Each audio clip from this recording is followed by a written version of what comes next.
Hello students आज की हमारी वीडियो में हम डिस्कस करेंगे कि जो फैमिली लॉ सब्जेक्ट है उस सब्जेक्ट के कौन कौन से टॉपिक्स हैं जो कि AIB के एग्जाम के हिसाब से बहुत ही ज़्यादा इम्पोर्टेंट है। तो वीडियो शुरू करने से पहले आप सभी का अपने YouTube चैनल में हार्दिक स्वागत करूंगा और इसी के साथ आज की वीडियो को शुरू करते हैं। तो स्टूडेंट्स अगर मैं फैमिली लॉ की बात करूं तो फैमिली लॉ एक ऐसा सब्जेक्ट है ना जिसमें लगभग 8 क्वेश्चन आपसे पूछे जाएंगे AIB के एग्जाम में। मतलब 8 नंबर आपको यहीं से मिलने हैं और सबसे इजी सब्जेक्ट यही है। अगर मैं फैमिली लॉ की बात करूं तो इसका मेन मतलब होता है जो पर्सनल लॉज है उसके रिगार्डिंग। फैमिली लॉ में जो है ना दो प्रकार के सब्जेक्ट आपको ज्यादा फोकस करके पढ़ने हैं, एक हिंदू लॉ एक मुस्लिम law. Even though Christian law भी आपसे पूछा जा सकता है, पारसी लॉ भी आपसे पूछा जा सकता है, पर उनके पूछने की संभावना 100 में से कोई 5%, 2%, 3% है। लेकिन इन सब्जेक्ट जो हिंदू लॉ और मुस्लिम लॉ है इसमें से तो आएगा ये 100 में से आप 100% लेकर चलो, इनसे आना है।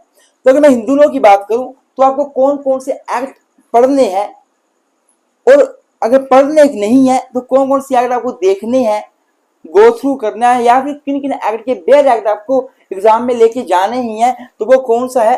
पहला है हिंदू मैरिज एक्ट 1955, दूसरा है Hindu adoption and maintenance act 1956, तीसरा है Hindu minority and guardianship act 1956, चौथा है हिंदू सक्सेशन एक्ट 1956। ये 4 एक्ट बहुत ही ज्यादा इंपॉर्टेंट है जो कि आपको एग्जाम में पूछे ही जाएंगे, इनसे क्वेश्चन आएंगे। फैमिली लॉ की बात की जाए तो इवन दो इनके सिवा आप इंडियन सक्सेशन एक्ट भी ले सकते हैं, डिवोर्स एक्ट आप लेके जा सकते हैं अपने साथ, क्रिश्चियन एक्ट लेके जा सकते हैं, वो बात अलग है। मैंने बताया उनकी पॉसिबिलिटी कम है पर ये बड़े इंपॉर्टेंट है। अगर मुस्लिम लॉ की बात करूं इसमें आपको dissolution of Muslim marriage act 1939 बहुत ज्यादा इंपॉर्टेंट है, पढ़ना पड़ेगा या एक्ट साथ में लेके जाना पड़ेगा। दूसरी बात शरीयत एक्ट 1937 का है, वो पढ़ना पड़ेगा या साथ में लेके जाना पड़ेगा। और मेरे स्टूडेंट्स मजे की बात ये है ना कि ये कोई 10-12 पेजेस की एक्ट है, बहुत बड़े एक्ट नहीं है, टेंशन मत लो। या फिर Muslim women protection on divorce act 1985 में पास हुआ था शाहबानो बेगम केस के बाद, यह एक्ट इससे भी क्वेश्चन बन सकता है, लेना पड़ेगा, पढ़ना पड़ेगा। या फिर 2019 में जब ट्रिपल तलाक खत्म किया गया था, एक एक्ट पास हुआ है 2019 में, उसको भी लेके जाना पड़ेगा या पढ़ना पड़ेगा। ये तो होगी फैमिली लॉ के टॉपिक्स की बात। ये इवन बहुत और भी बहुत सारे टॉपिक हो सकते हैं और भी एक्ट हो सकते हैं, मैं आपको बता रहा हूँ मोस्ट इंपोर्टेंट और इसी में से आएगा। अब मैं आपको ये बता देता हूँ कि इनमें से आपको क्या क्या टॉपिक ज्यादा इंपॉर्टेंट है। अगर मैं हिंदू मैरिज एक्ट की बात करूं तो इसमें आपको वैलिड मैरिज, वाइड मैरिज और वाइडेबल मैरिज, ये तीनों चीजें पढ़नी है, समझनी है। Section 5, section 11, section 12 of Hindu marriage act, ये हो गया। इसके सिवा डिवोर्स को आपने बहुत अच्छे से पढ़ना है। सेक्शन 13 म्यूचुअल कंसेंट डिवोर्स कैसे होता है, 13B alternative relief in case of divorce, 13A wife को क्या ग्राउंड है डिवोर्स के, 13(2), 13 क्लोज 2, ये सारे पढ़ने हैं। फॉल्ट थ्योरी ऑफ डिवोर्स क्या है, इरिट्रेबल ग्राउंड ऑफ थ्योरी क्या है, फॉल्ट थ्योरी कब ऐड हुई, इरिट्रेबल थ्योरी कब ऐड हुई, कंसेंट थ्योरी क्या होती है, सारा कुछ डिवोर्स का पढ़ना है। इसके बाद judicial separation section 10 very important. इसके सिवा RCR restitution of conjugal rights section 9, ये सारे पढ़ने हैं, हिंदू मैरिज एक्ट की बात कर रहा हूं। इसके सिवा आपने सेक्शन 16 को पक्का देखना है, सेक्शन 17 को पक्का देखना है और 18 को पक्का देखना है। 17-18 जो है वो पनिशमेंट की बात करते हैं, बाइकैमी के केस में क्या पनिशमेंट मिलेगी आपको, और अगर आप एज ऑफ मैरिज को नहीं देखते हो, शादी कर लेते हो, आपको हिंदू मैरिज एक्ट बोलता है कि आप माइनर नहीं होने चाहिए शादी के लिए, मेजर होने चाहिए। लड़की 18 साल से ज्यादा हो, लड़का 21 साल से ज्यादा हो, पर आप उस एज का ध्यान नहीं रखते हो, शादी कर लेते हैं, तो आपको सजा मिलती है सेक्शन 18 के अंदर। वो पक्का देखना क्या सजा मिलती है, कितनी मिलती है। अगर आप ऑलरेडी मैरिड हैं तो आप दूसरी शादी नहीं कर सकते, हिंदू मैरिज एक्ट बोलता है। सेक्शन 5 सब सेक्शन 1 बोलता है, याद होगा अगर आपको, तो मोनोगैमी की बात करता है। पर आप दूसरी शादी कर लेते हो तो आपको सजा मिलेगी सेक्शन 17 बाइगैमी के अंदर। सेक्शन 5 सब सेक्शन 4 और 5 में बोला गया है कि आप प्रोहिबिटेड डिग्री में शादी नहीं कर सकते, आप स्पिंडास में शादी नहीं कर सकते, पर आप कर लेते हो तो कहां पनिशमेंट मिलेगी, सेक्शन 18 में मिलेगी। कितनी मिलेगी वो पढ़ना है, ये बड़ा इंपॉर्टेंट है। और इसके सिवा आप एक बार सेक्शन 24 और 25 पक्का पढ़ लेना हिंदू मैरिज एक्ट की। 24-25 की बात करते हैं, ये मेंटेनेंस की बात करते हैं, ये पक्का पढ़ लेना। अगर नहीं भी पढ़ोगे तो यार पता हो ना, एक रीडिंग दे देना, नॉलेज मिल जाए, मैरिज एक्ट लेके जाओगे वहां आइडिया मिल जाएगा, यहाँ से पक्का क्वेश्चन आएंगे। फिर Hindu adoption and maintenance act की बात करूं तो देखो, Hindu adoption and maintenance act की बात करूं मैं ना, तो सेक्शन 5 से लेकर 17 तक एडॉप्शन के प्रोविजन ऐड करता है ये एक्ट, और 18 से लेकर लगभग 30 सेक्शन तक जो है मेंटेनेंस की है। तो मेंटेनेंस को लेकर कोई क्वेश्चन आता है तो सेक्शन 18 के बाद डायरेक्ट देखना शुरू कर दो आप।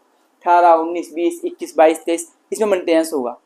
18 में मेंटेनेंस ऑफ वाइफ की बात की गई है। 19 में विडो डॉटर इन लॉ की बात की गई है। बी में एज्ड पेरेंट्स, बूढ़े माँ बाप, और चिल्ड्रन जो 18 साल से कम है, माइनर की बात की गई है। 21 में डिपेंडेंट को डिफाइन किया गया है। 22 में मेंटेनेंस ऑफ डिपेंडेंट की बात की गई है।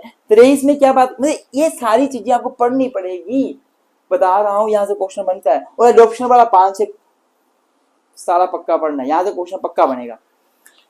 अगर इसकी बात की जाए Hindu minority and guardianship act की, तो इसमें तो नेचुरल गार्जियन, टेस्टामेंट्री गार्जियन, दो चीजें पढ़ लेनी अच्छे से। सेक्शन 6 पक्का पढ़ लेना इसका। सेक्शन 7, 8, 9, 10 ये 3-4 बड़े सेक्शन नहीं है, पढ़ लेने हैं, नॉलेज में रख लेना कहाँ कहाँ क्या क्या सेक्शन है, ताकि आप बेर एक्ट लेकर जाओ, क्वेश्चन आ जाए तो आप एकदम से निकाल दो, आपका टाइम ना वेस्ट हो, ये पक्का पढ़ना है। और हिंदू सक्सेशन एक्ट की तो आपको पता ही है, सबसे ज्यादा इंपॉर्टेंट एक्ट है ये।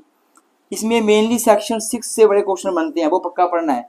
सेक्शन 8 पढ़ना है, सेक्शन 14 पढ़ना है, सेक्शन 15 पढ़ना है, सेक्शन 25 लेकर 28 पढ़ने हैं।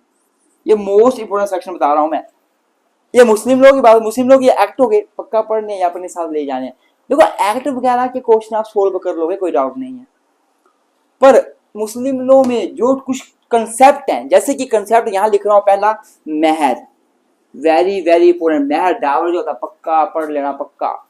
इसके बाद मैरिज पक्का पढ़ लेना, बड़ा इंपॉर्टेंट कंसेप्ट है। इसके बाद डाइवोर्स, तलाक जिसको बोलते हैं, तलाक हो गया, डाइवोर्स के टाइप हो गए, तलाक, खुला, मुबारत, लियन, फिर क्या बोलते हैं आपका ट्रिपल तलाक, तलाकुल बिद्दत जो होता है, तलाकुल बेन जिसको बोलते हैं। तलाकुल बिद्दत और तलाकुल बेन सेम चीज है। ट्रिपल तलाक जो खत्म हो गया, किस केस में खत्म हुआ, सजा बांधने वाले केस में खत्म हुआ, तो ये सारी चीजें पढ़ लेना। तो ये इतना पढ़ लोगे, फैमिली लॉ में 8 में से 8 क्वेश्चन आपके हैं, इनको पढ़ लो, 8 क्वेश्चन कहीं नहीं गए। अब देखो हमने सीपीसी के मोस्ट इंपोर्टेंट क्वेश्चन डिस्कस कर लिए, हमने फैमिली लॉ के कर लिए। अब अगली वीडियो में हम किसी और सब्जेक्ट के करेंगे, या तो जो जिसमें ज्यादा क्वेश्चन पूछे जाने हैं। फिर भी इसके रिगार्डिंग अगर आपके मन में डाउट है, या आपको लग रहा है ऐसा कुछ आप मिस कर गए हो, यहाँ पे मैंने कुछ लिखा नहीं, तो आप कमेंट बॉक्स में कमेंट करके वो टॉपिक आप लिख सकते हैं, तो मैं बताऊंगा, रिप्लाई करिए कितना इंपॉर्टेंट है वो या कितना इंपॉर्टेंट नहीं है। और अगर आप हमारा बैच परचेज करना चाहते हैं, AIB-19 का बैच हमने लॉन्च कर दिया है, सिंपल लैंग्वेज में तरीके से यूं पास हो जाओगे, AIB-19 में पास भी हो जाओगे और लॉ का नॉलेज भी आ जाएगा। अगर लॉ आपने नहीं अच्छे से पढ़ी है, अपनी ग्रेजुएशन में अच्छे से नहीं पढ़ी है, BE LLB में अच्छे से नहीं पढ़ी है, मैं बता रहा हूँ, हमारा बैच ले लीजिए, AIB-19 का अच्छे वकील बन जाओगे, वकील के साथ साथ जज भी बनने की सोच रखोगे।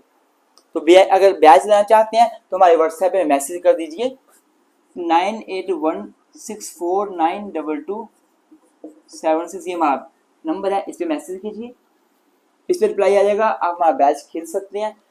इस पे रिप्लाई नहीं आता तो 9816634276, इस पे रिप्लाई कर दीजिए, इस पे मैसेज कर दीजिए। इस पे भी नहीं आता है, हमारी अपनी वेबसाइट है www, यहाँ लिख रहा हूँ www.lawwithtwins.com, इस वेबसाइट पे जाइए, रजिस्टर कीजिए, लॉगिन कीजिए, साइन अप कीजिए, हमारा AIB का कोर्स वहां मिल जाएगा। ऑनलाइन पेमेंट कीजिए, कोर्स को एक्सेस लीजिए, कोर्स का को देखना शुरू कीजिए, तैयारी शुरू कीजिए।